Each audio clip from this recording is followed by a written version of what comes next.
Міне қазір бүкіл дүние жүзінде қазақтың шетелге сатқан жетім баласы бар. Еуропа, Америкаға барсаң, қайда барсаң жетім бар. Ол балалардың бәрін кім сатты? Назарбаевтың бәйбішесі Сара 60 қыз сатты. Неге? Шетелде бала бағып алу діни ұйымдардың, әсіресе діни жаңағы өте тақуа пірадарлардың ол дәстүрі, тарихтан да олар сауап алғысы келеді. Олар жаңағы сөйтті де олар сатып алды. Сосын мына қайырымдылық ұйымдар, қорлар сатып балаларды алып бағып өсіреді, өз тілін, өз мәдениетін, өзін. Сөйтіп оны миссионер қылып, жаңа туған еліне қайтадан жібереді.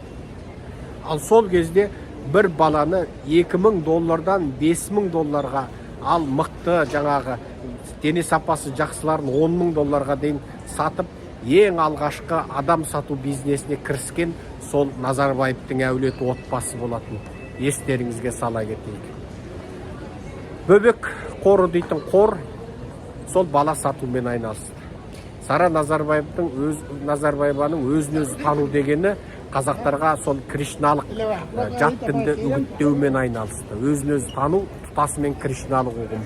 Ал Сара өзі қазақтың жетімдерін шетелге сатқан бірінші бизнес. Оның барлығы Назарбаевтың орналастыруымен болды. Қысқасы, Назарбаев әулетінің тапқан әрбір тиыны қазақтың көз жасынан тұрады. Ең соңы қазақтың тірі жетімдерін сатып ақша жасады.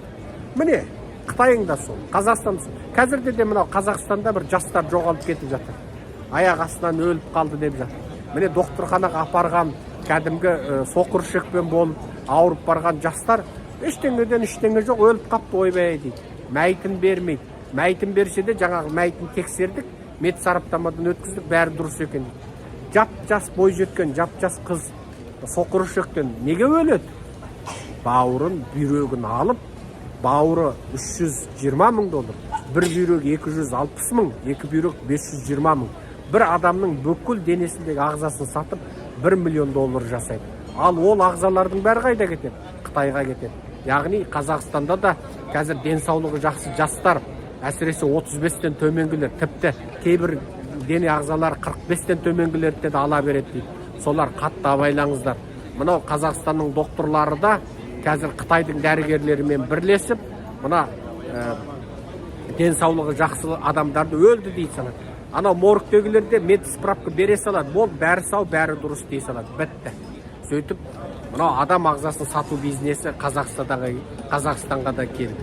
Мынау жоғалып кеткен сәбилер, жоғалып кеткен жастар, докторханада аяқ астынан өліп қалып жатқан жастар, бұлардың барлығы сол қылмыстық жүйенің құрбаны болып жатқандар. Міне, менің Қытайды неге айта беремін? Қытайда болып жатқан қылмыстың бір ұшы Қазақстанда да болып жатыр. Соны естеріңізге салайын.